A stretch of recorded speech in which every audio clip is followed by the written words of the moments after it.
오늘도 예배 가운데 하나님께서 우리의 예배를 받으시고 또 오늘도 우리 가운데 감격과 또한 넘치는 은혜를 우리의 삶 가운데도 허락하실 줄 믿습니다. 우리 앞뒤 좌우로 잘 오셨습니다. 사랑합니다. 같이 한번 인사하시겠습니다. 아멘. 여러분, 사람의 목적이 있습니다. 사람의 목적은 하나님을 영화롭게 하고 영원토록 그분을 즐거워하는 것입니다. 하나님은 그의 자녀 그리고 하나님의 백성이 하나님을 예배하러 나올 때에 하나님은 누구보다 그의 자녀를 기뻐하십니다. 제가 앞에서 우리 성도님들의 모습을 쫙 보았을 때 제 마음속에 드는 생각이 너무 감사하다. 왜? 한 주간 동안 바쁜 일상 속에 살다가 또 주일 되어서 아침에 눈을 뜨고 교회 가야지, 예배하러 가야지, 그리고 주님 앞에 나온 우리 성도들의 모습을 바라볼 때 저에게도 감사가 되고 기쁨이 생기는데, 우리 성도님들에 대한 마음이 생기는데 우리 하나님의 마음은 또 어떠시겠습니까? 하나님은 더 기뻐하시고 또 하나님은 더욱더 즐거워하시는 줄로 믿습니다. 그 은혜를 알 때 하나님을 영화롭게 하고 하나님을 즐거워하며 살아갈 수 있는 것이죠. 그래서 신앙생활은 여러분 기뻐야 되고 신앙생활은 즐거워야 되는 것입니다. 하나님 앞에 올 때에도 기뻐 달려와야 되는 것이죠. 오늘 우리 모든 성도님들 하나님 앞에 기쁨으로 달려 나오신 줄로 믿습니다. 은혜를 사모하여 나오신 줄로 믿습니다. 하나님께서 한 분도 빠짐없이 한 분 한 분에게 나에게 맞는 맞춤의 은혜를 오늘도 우리 가운데 허락하실 줄로 믿습니다. 우리 한 번 더 앞뒤 좌우로 인사하실 때 은혜 많이 받으십시오. 한번 인사하시겠습니다. 아멘. 네. 오늘은 나는 전능한 하나님이라는 제목으로 함께 창세기 17장의 말씀을 가지고 함께 말씀을 나누고자 합니다. 성경에 보면요, 하나님께서 아브라함을 처음 부르셨을 때 그의 나이는 75세였습니다. 당시에 가장 큰 재산은 바로 자식이었습니다. 그런데 아브라함은 우리가 잘 아는 것처럼 그의 나이 75세가 될 때까지 자식이 없었습니다. 하지만 그럼에도 불구하고 아브라함의 삶이 복되다 우리가 말할 수 있는 것은 아브라함이 먼저 하나님을 찾아가는 것이 아니라 하나님이 먼저 아브라함에게 오셔서 그를 불러주셨다는 것이죠. 오늘 저와 여러분도 마찬가지입니다. 내가 먼저 하나님을 찾아간 것이 아니라 어떻습니까? 하나님이 먼저 나를 아시고 나를 선택하시고 나에게 찾아오셨는데, 사도 바울은 이것을 구원 또는 은혜라고 말씀하고 있는 것이죠. 에베소서 2장 8절과 9절에 보시면 이렇게 말씀을 합니다. 너희는 그 은혜에 의하여 믿음으로 말미암아 구원을 받았으니 이것은 너희에게서 난 것이 아니요 하나님의 선물이라. 행위에서 난 것이 아니니 이는 누구든지 자랑하지 못하게 함이라. 아멘. 어떻게 말씀하고 있습니까? 구원은 행위에서 난 것이 아니고 은혜에 의하여 받은 하나님의 선물이라는 것이죠. 즉 구원은 공로론이 아니라 은혜론이라는 사실입니다. 이 은혜를 체험한 사람, 이 은혜를 깨달은 사람은 이 은혜를 주신 하나님 앞에 마땅한 반응이 나오게 되는데, 그 중에 가장 대표적인 두 가지의 반응이 무엇이냐면 바로 예배와 복음 전도입니다. 여기서 마땅한 반응이라고 하는 것은 신학적 용어입니다. 즉 반응이 은혜를 이끌어내는 것이 아니라 은혜가 마땅한 반응을 이끌어낸다는 것이죠. 내가 은혜를 받았습니다. 내가 구원을 받았습니다. 내가 하나님의 넘치는 사랑을 받았습니다. 그렇다면 내가 구원을 받고 내가 은혜를 받고 내가 하나님의 사랑을 받았다면 거기에 대한 마땅한 반응이 나오게 되어 있다라는 것이죠. 그 반응 가운데 가장 중요한 두 가지가 바로 예배와 복음 전도라는 것입니다. 소망하기는 오늘 저와 여러분의 삶도 은혜를 받은 하나님의 사람답게 마땅한 반응으로 말미암아 예배와 복음 전도의 삶을 사는 은혜가 있기를 우리 주님의 이름으로 축복합니다. 늘 성도의 삶은 어디에 있어야 될까요? 은혜 받는 자리, 예배 받는 자리에 있어야 하는 것이죠. 오늘 저와 여러분의 삶이 늘 언제나 예배하는 자리, 은혜 받는 자리를 지키시기를 간절히 소망합니다. 하나님께서 아브라함을 먼저 찾아오셨는데 창세기 12장 2절을 통해서 하나님은 이렇게 아브라함에게 말씀하셨습니다. 내가 너로 큰 민족을 이루고 내게 복을 주어 내 이름을 창대하게 하리니 너는 복이 될지라. 또 13장 16절 말씀을 통해서도 하나님은 이렇게 말씀하셨습니다. 내가 내 자손이 땅의 티끌 같게 하리니 사람이 땅의 티끌을 능히 셀 수 있을진데 내 자손도 세리라. 아멘. 어떤 말씀입니까? 내가 너로 큰 민족을 이루게 하겠다. 내 자손이 땅의 티끌만큼 먼지만큼 많게 해주겠다. 아브라함은 이 하나님의 약속의 말씀을 믿고 본토, 친척, 아비집을 떠나서 하나님이 말씀하신 약속의 땅, 젖과 꿀이 흐르는 땅, 가나안 땅으로 갔습니다. 이것은 아브라함의 믿음의 결단이었습니다. 그런데 문제는 세월이 지나는데도 하나님이 말씀하신 대로 자식이 생기지 않으니까 아브라함의 생각이 바뀌었습니다. 15장에 보면 아브라함은 당시의 관습에 따라서 그의 종 엘리에셀을 양자로 삼으려고 했습니다. 이 행동을 보고 우리는 아브라함이 믿음이 없다고 생각을 합니다. 하지만 이것은 자기 나름대로 아브라함의 믿음의 행위였습니다. 왜냐하면 하나님은요, 이전까지는 네 몸을 통해서 자식이 태어난다 이 말씀을 하지 않으셨기 때문에 아브라함은 내 몸에서 자식이 태어나지 않으면 내가 양자라도 만들어서 하나님의 말씀이 나를 통해서 이루어져야 되는 것 아닌가. 자기 나름대로는 아브라함이 믿음의 행위로 이런 행동을, 이런 생각을 한 것이죠. 그런데 하나님은 이런 아브라함에게 이렇게 말씀을 하십니다. 창세기 15장 4절 말씀인데요. 우리 같이 한번 읽겠습니다. 시작. 여호와의 말씀이 그에게 임하여 이르시되 그 사람이 내 상속자가 아니라 내 몸에서 날 자가 내 상속자가 되리라 하시고. 아멘. 이처럼 하나님이 다시 구체적으로 약속의 말씀을 해주셨는데 12장과 13장에 나오는 하나님의 약속과 15장 4절 말씀에 나오는 하나님의 약속에는 한 가지 차이점이 있습니다. 그 내용이 아까 제가 좀 전에 말씀을 드린 것처럼 내 몸에서 태어날 자식이라고 하는 구체적인 내용이 15장의 하나님의 약속의 말씀에 추가가 되어 있습니다. 그런데 여기서 끝나지가 않습니다.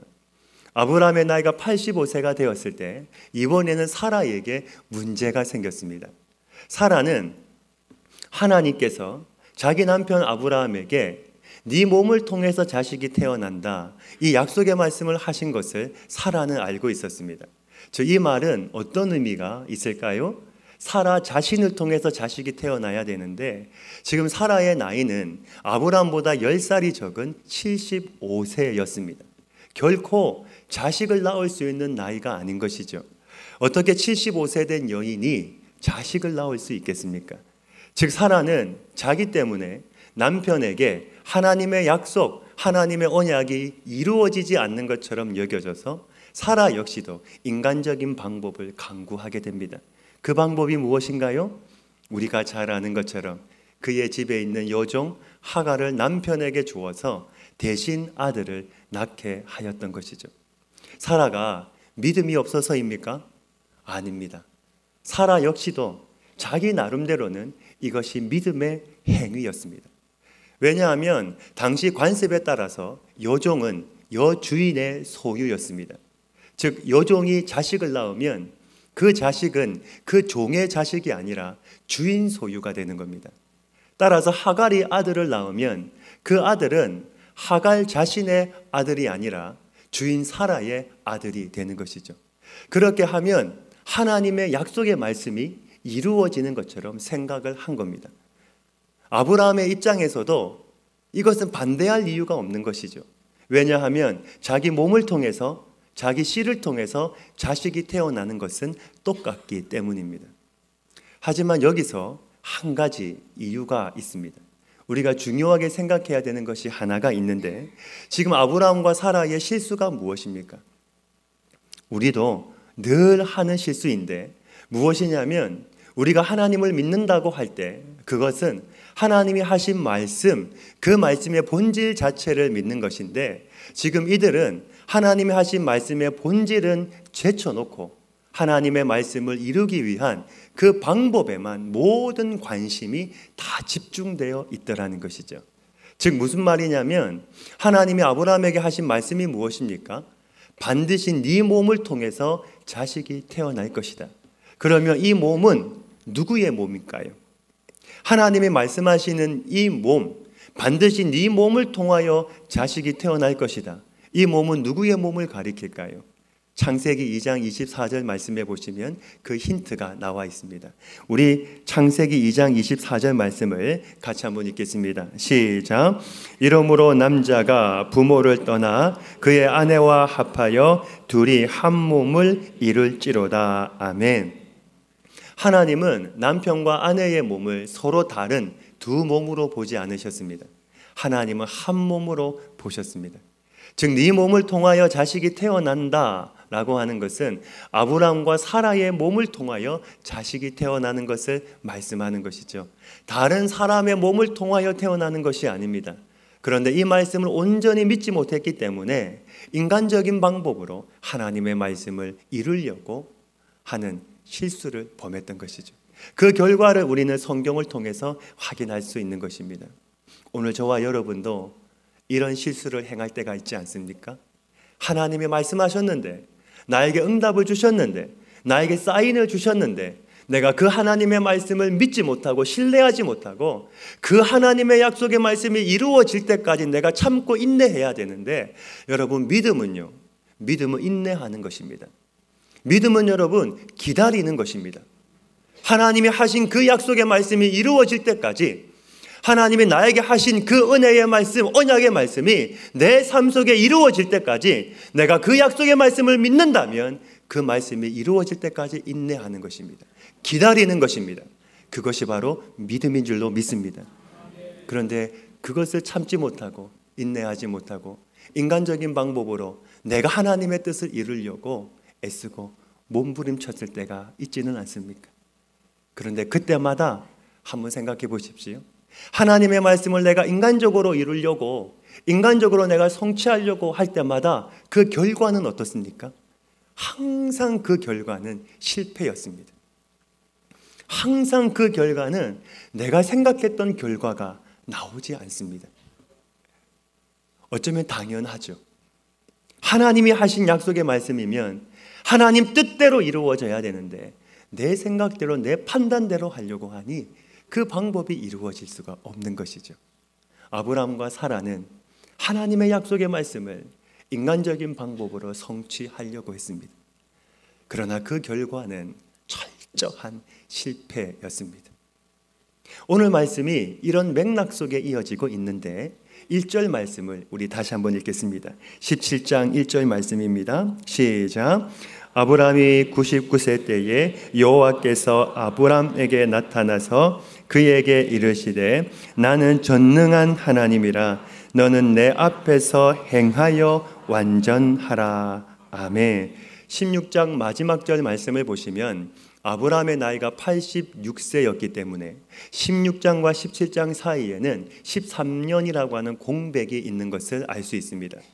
중요한 것은 뭐냐면 제가 서두에도 말씀을 드린 것처럼 아브라함이 먼저 하나님을 찾아간 것이 아니라 이번에도 또다시 하나님이 먼저 아브라함에게 오셔서 당신을 나타내 보이셨다는 겁니다. 여기서 나타나셨다라고 하는 것을 원문에 보면 라아라고 하는데 이것은 죄기형 동사로 되어 있습니다. 죄기형 동사는 행동하는 그 사람 자체를 강조할 때 사용되는 단어입니다. 이것을 우리말로 표현하면 이렇습니다. 하나님 아버지께서 당신 자신을 직접 아브라함에게 나타내 보이셨다, 이 말입니다. 여러분, 하나님은 전능하신 분이잖아요. 하나님은 무소부재하신 분이에요. 하나님은 전지하신 분입니다.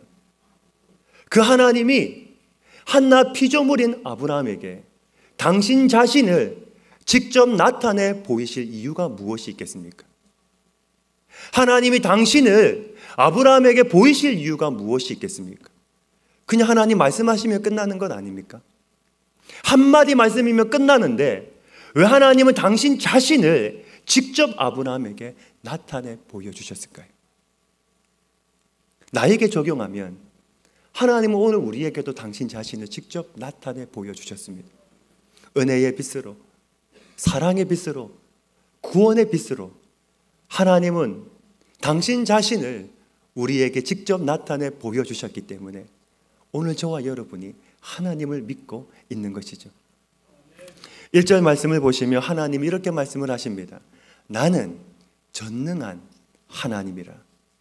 전능한 하나님은 엘샤다이라고 하는데 엘은 하나님이고 샤다이는 전능한이라는 의미입니다. 근데 이 말고 한 가지 의미가 더 있는데 무엇이냐면 충분한이라는 의미가 또 있습니다. 즉 전능한 하나님은 어떤 분인가? 바로 충분한 하나님이 되신다는 것이죠. 이것이 어떤 의미가 있을까? 예를 들면 이렇습니다. 없는 것이 없다는 것과 충분하다는 것은 같은 의미가 아니라 서로 다른 의미입니다. 저희 집에 가면 없는 것이 없습니다. 밥그릇도 있고 냄비도 있고 숟가락도 있고 쌀도 있고 김치도 있고 물도 있고 다 있습니다. 없는 것이 없습니다. 하지만 10명, 20명, 30명이 다 나눠 먹을 수 있는가? 그렇지는 않습니다. 우리 식구가 먹을 만큼의 족한 양만 있을 뿐입니다. 하지만 하나님에게는 없는 것이 없는 정도가 아니라 하나님에게는 모든 것이 충분하고 충족합니다.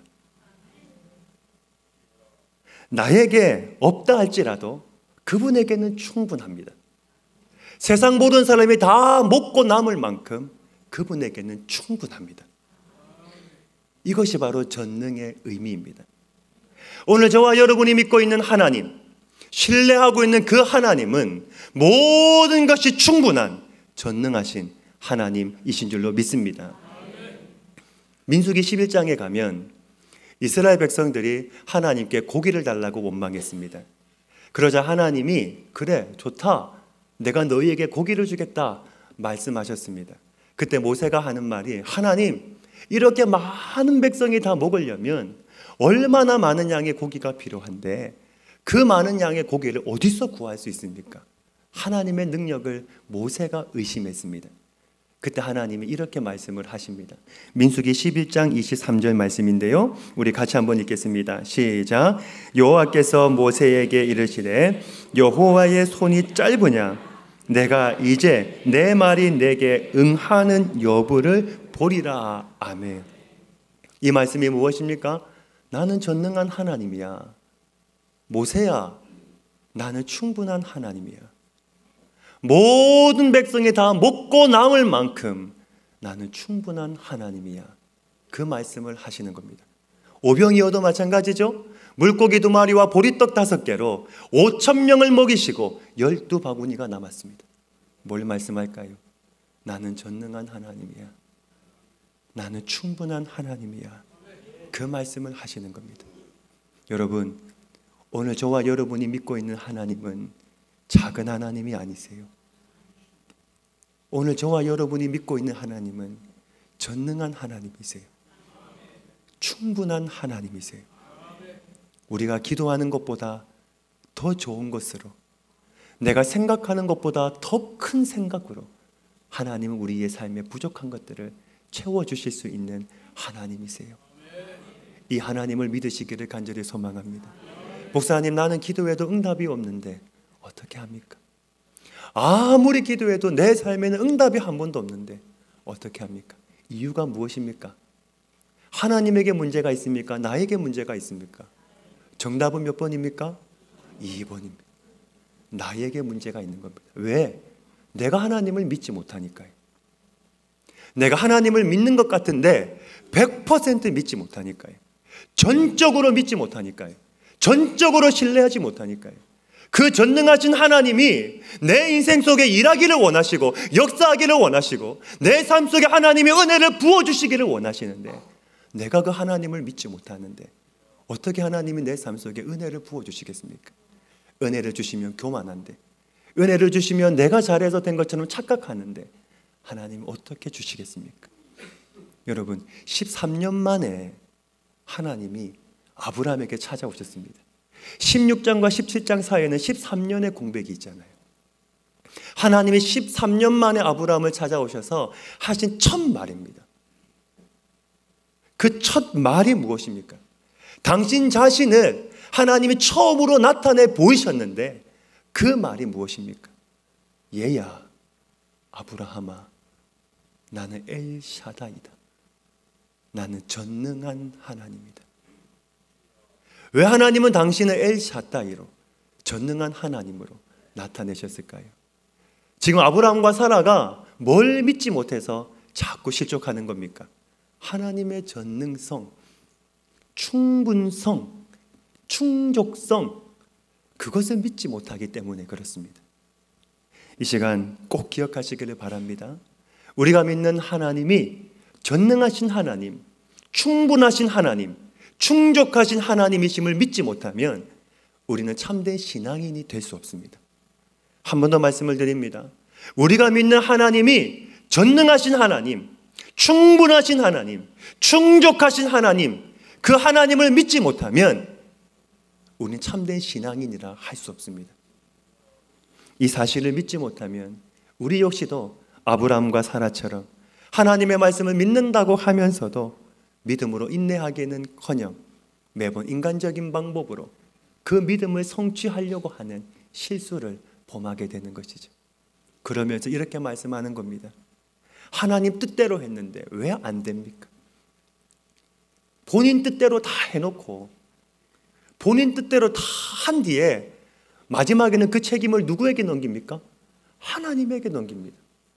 하나님 뜻대로 했는데 왜 안 됩니까? 하나님께 투정을 하고 하나님께 원망을 합니다. 여러분, 우리가 하나님의 살아계심을 믿지 못하면 매번 인내하지 못합니다. 믿음은 기다리는 것이고 믿음은 인내하는 것인데 참지 못하는 겁니다. 1절 말씀을 다시 보시면 하나님이 이렇게 말씀을 하세요. 나는 전능한 하나님이라 너는 내 앞에서 행하여 완전하라. 여기서 완전하라는 말은 원문에 보시면 다밈이라고 하는데 이 단어가 성경에 또 한 군데 나오는 데가 있습니다. 어디냐면 이스라엘 백성들이 구약시대 때 하나님께 제물을 바칠 때 그 제물은 흠이 없고 깨끗한 제물을 바치는데 그 흠 없는 제물을 가리킬 때 사용되는 단어가 바로 이 다밈입니다. 이 단어가 지금 여기에 똑같이 사용이 되고 있습니다. 이유가 무엇일까요? 하나님은 어떤 분이십니까? 거룩하고 흠이 없는 분이기 때문에 그 하나님께 제물을 바칠 때에 그 제물은 흠이 있으면 안 된다는 겁니다. 완전 무결해야 됩니다. 무엇을 말하는 겁니까? 지금 하나님께서 아브라함에게 말씀을 하시는데 아브라함아 너는 다밈, 완전 무결한 사람이 되라 말씀하시는 겁니다. 만약에 하나님께서 아브라함에게 너 스스로 완전 무결한 사람이 되라 명령하셨다면 그것은 어떻습니까? 절대로 불가능한 명령입니다. 왜? 사람은 절대로 인간의 힘으로 완전 무결한 사람이 될 수 없기 때문에 그렇습니다. 오직 완전 무결하신 분은 우리 하나님 한 분 외에는 없는 줄로 믿습니다. 그 하나님이 내 삶에 은혜를 부어주실 때, 그 하나님이 나와 함께 하실 때, 그 십자가의 보혈로 말미암아, 그 하나님의 보혈로 말미암아, 하나님의 사랑으로 말미암아 우리는 죄인에 불과하고 죄된 본성을 가지고 영원한 멸망 가운데 죽을 수밖에 없는 우리였지만 그 하나님의 십자가의 은혜로 말미암아 우리는 완전 무결한 사람이 되는 줄로 믿습니다. 자, 그런데 말씀을 보시면 하나님께서 너는 내 앞에서 행하여 완전하라 말씀하십니다. 하나님이 아브라함에게 너는 완전하라 말씀하시기 전에 그 앞에 어떤 내용이 있습니까? 너는 내 앞에서 행하여 완전하라. 이 말이 무엇일까? 제가 원문을 좀 직역해보고 그 내용의 뜻을 좀 해석해 보니까 이 내용의 뉘앙스는 이런 겁니다. 너는 내 앞으로 걸어가라. 이 의미입니다. 너는 내 앞에서 행하여 완전하라. 이 말은 너는 내 앞으로 걸어가라. 이 말입니다. 여러분, 하나님 앞으로 걸어가면 하나님은 어디에 있습니까? 하나님은 내 앞에 있습니까? 내 뒤에 있습니까? 하나님은 내 뒤에 있습니다. 내가 하나님 앞으로 걸어가면 하나님은 내 뒤에 있습니다. 뭘 의미하는 걸까요? 하나님 믿고 하나님 신뢰하는 행동을 말하는 겁니다. 우리가 어두운 밤길을 걸어갈 때 엄마와 아빠와 함께 그 길을 걸어갑니다. 근데 내가 그 앞을 어두운 밤길을 불빛도 없는 그 길을 내가 걸어갈 때 내 뒤에 엄마 아빠가 있으면 어떻습니까? 두렵지 않죠. 겁이 나지 않죠. 왜? 뒤에 부모가 있기 때문에 그렇습니다. 마찬가지입니다. 내가 하나님 앞에서 행하면, 내가 하나님 앞에서 걸어가면, 내가 하나님을 믿고 신뢰하고 행동하면 하나님께서 내 백그라운드가 되어주신다는 겁니다. 나의 후견자가 되어주신다는 겁니다. 나의 후견인이 되어주신다는 겁니다. 즉 내가 하나님 앞에 걸어갈 때 하나님께서 당신의 전능하심으로 충분하심으로 나의 백그라운드가 되어주셔서 나의 허물을 덮어주시고 나의 부족함을 채워주시고 나의 약함을 당신의 강함으로 보강해 주시기에 나는 여전히 부족하지만 그 하나님에 의하여 내가 온전한 삶을 살아갈 수 있다는 것이죠. 즉 그렇기 때문에 항상 우리의 목표는 무엇이 되어야 합니까? 완전해야 하는 것입니다. 나는 여전히 부족해도 나는 여전히 보잘것없는 인간이지만 우리의 목표는 항상 완전해야 하는 것이죠. 왜? 내 뒤에는 항상 엘샤다이 전능하신 하나님이 나와 함께 계시기 때문입니다. 마치 무엇과 같은가? 첫걸음마와 같습니다. 아기가 첫걸음마를 할 때 어떻습니까? 그때는 엄마 아빠가 그 아이의 손을 잡아줍니다. 그런데 나중에 조금씩 걷기 시작하면 그때는 아이 뒤에서 따라갑니다. 그렇죠? 따라가면서 넘어지려고 하면 잡아주고 넘어지면 손으로 다시 일으켜 세워줍니다. 하나님도 이와 똑같습니다. 내 뒤에 하나님이 계세요. 그 하나님은 엘샤다이 전능하신 하나님이세요. 내가 하나님 말씀에 의지하여 인생길을 걸어갈 때 내가 혼자 그 길을 걸어가는 것이 아니라 하나님이 내 뒤에서 손을 이렇게 내밀고 계시는 겁니다. 마치 부모가 그 아기에게 집중하듯이 하나님도 우리에게 집중하고 계시는 겁니다. 그렇기 때문에 내가 흔들려도 괜찮습니다. 하나님이 잡아주시니까요. 내가 넘어져도 괜찮습니다. 하나님이 다시 일으켜 세워주시니까요. 아멘이십니까? 언제나 나와 함께 하시는 하나님, 내 인생의 백그라운드가 되시는 하나님, 그 하나님을 믿으시길 주님의 이름으로 축복합니다. 우리 2절과 3절의 말씀을 같이 한번 읽겠습니다. 2절과 3절입니다. 시작. 내가 내 언약을 나와 너 사이에 두어 너를 크게 번성하게 하리라 하시니 아브라함이 엎드렸더니 하나님이 또 그들에게 말씀하여 이르시되 아멘. 17장에 보시면 강조되고 있는 것이 몇 가지가 있는데 그 중에 하나는 내가라고 하는 말입니다. 즉 이 말씀 전체의 주체, 주어가 바로 하나님 당신이라는 것이죠. 또 하나가 무엇이냐면 언약이라는 말인데 17장 안에만 무려 12번이나 반복해서 나오고 있습니다. 언약은 곧 하나님의 약속의 말씀인 것이죠. 원래 언약이라고 하는 것, 약속이라고 하는 것은 서로 조건이 맞는 사람들끼리 하는 것 아닙니까? 너무 차이가 나면 약속이 안 되죠. 하나님과 아브라함 약속이 됩니까? 약속을 할 수 있는 관계가 아닙니다. 그런데 하나님께서 일방적으로 언약을 맺으시고 약속을 맺으시는데 그러면서 하시는 말씀이 무엇이냐면 2절 말씀에 이렇게 말씀을 하세요.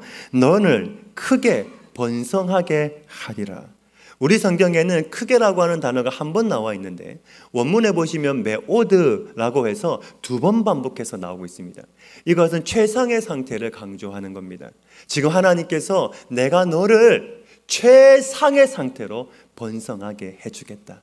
이것이 하나님의 약속의 말씀인 것이죠. 이 하나님의 약속의 말씀이 저와 여러분의 삶 가운데도 있기를 주님의 이름으로 축복합니다. 너를 크게 번성하게 하리라.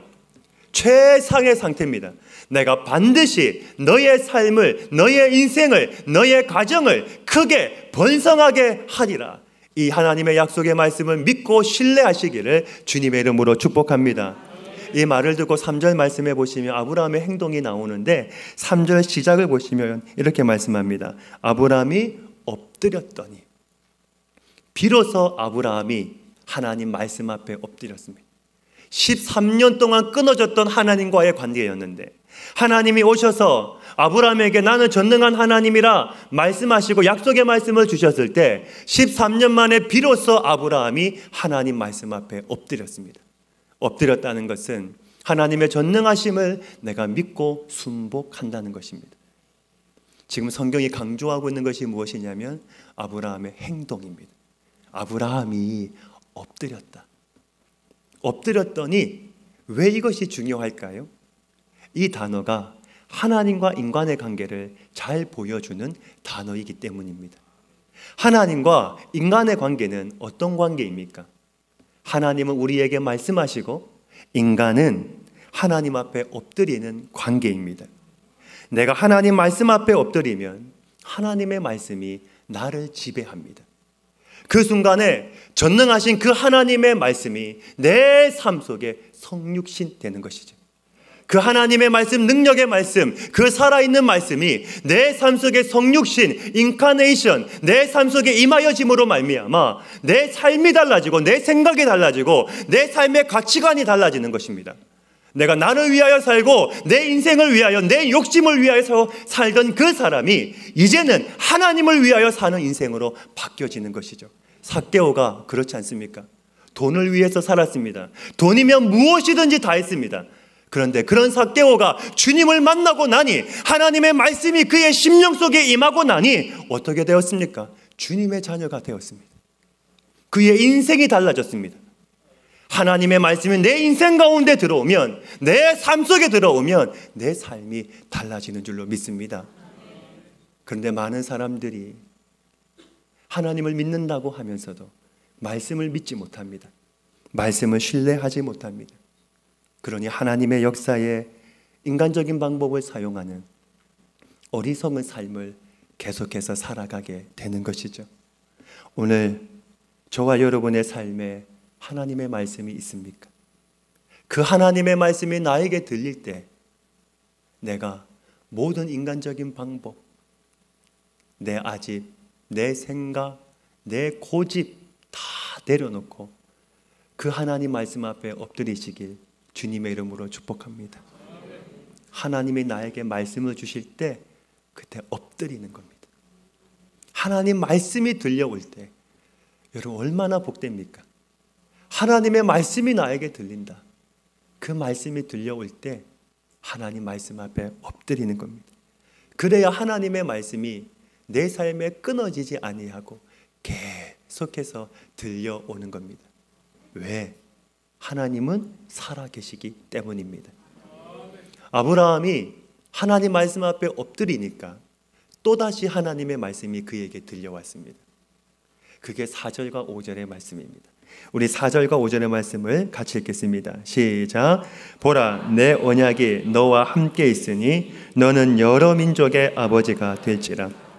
이제 후로는 내 이름을 아브람이라 하지 아니하고 아브라함이라 하리니 이는 내가 너를 여러 민족의 아버지가 되게 함이니라. 아멘. 지금 하나님께서 그의 이름을 아브람에서 아브라함으로 바꿔주셨습니다. 아브람의 뜻은 존귀한 아버지라는 뜻인데 누가 지어준 이름일까요?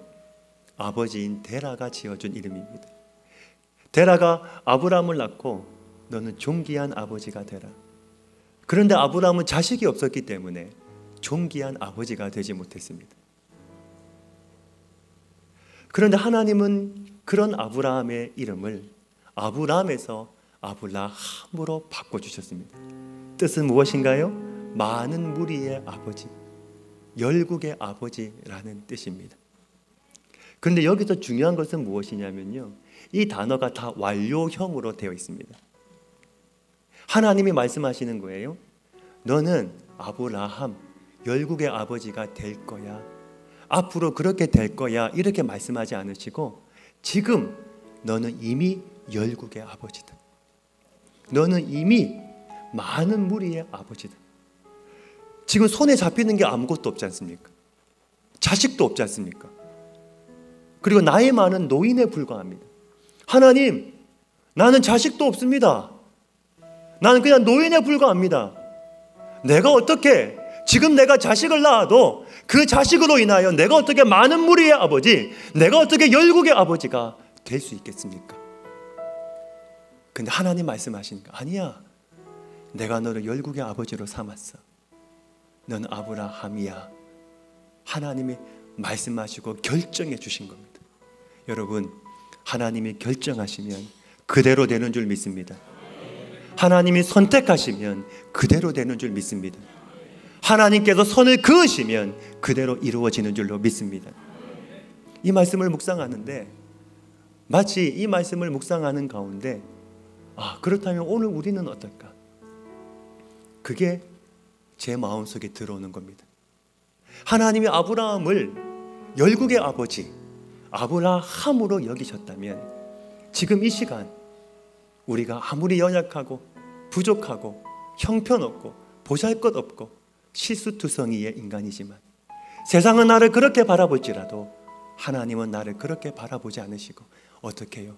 나도 똑같이 아브라함으로 하나님 앞에 온전히 선 하나님의 자녀로 하나님이 지극히 사랑하시는 당신의 하나밖에 없는 그 아들로 자녀로 나를 또 그렇게 바라보시겠구나. 그러니 우리가 오늘도 어김없이 하나님 앞에 나와 하나님을 예배할 수 있는 은혜가 우리에게 있는 것이죠. 아멘이십니까? 하나님이 우리에게 말씀하십니다. 나는 엘샤다이, 나는 전능한 하나님이다. 내가 너의 등 뒤에서 내가 너를 도와줄 거야. 내가 너를 지켜줄 거야. 내가 너와 함께 할 거야. 걱정하지 마. 하나님 말씀하시는 겁니다. 여러분, 아무리 힘이 있고 능력이 있고 권력이 있는 사람이 나를 도와준다고 할 때 그 사람이 끝까지 나를 도와줄 수 있을까요? 환경이 바뀌고 상황이 바뀌면 그 도와주는 것도 끝이 납니다. 영원하지 않습니다. 그러나 하나님은 영원하십니다. 17장 말씀을 보시면 8절까지 말씀 가운데 하나님이 뭘 자꾸 강조하시냐면 내가를 강조하십니다. 하나님이 당신을 나타내 말씀하시는 겁니다. 나는 전능한 하나님이야. 내가 약속의 말씀을 이룰 거야. 내가 너와 함께 할 거야. 하나님이 끊임없이 내가를 강조하십니다.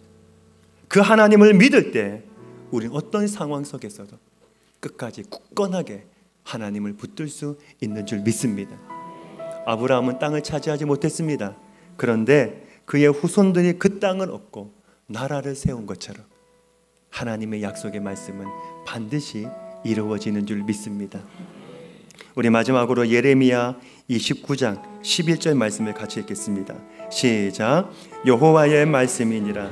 너희를 향한 나의 생각을 내가 아나니 평안이요 재앙이 아니니라.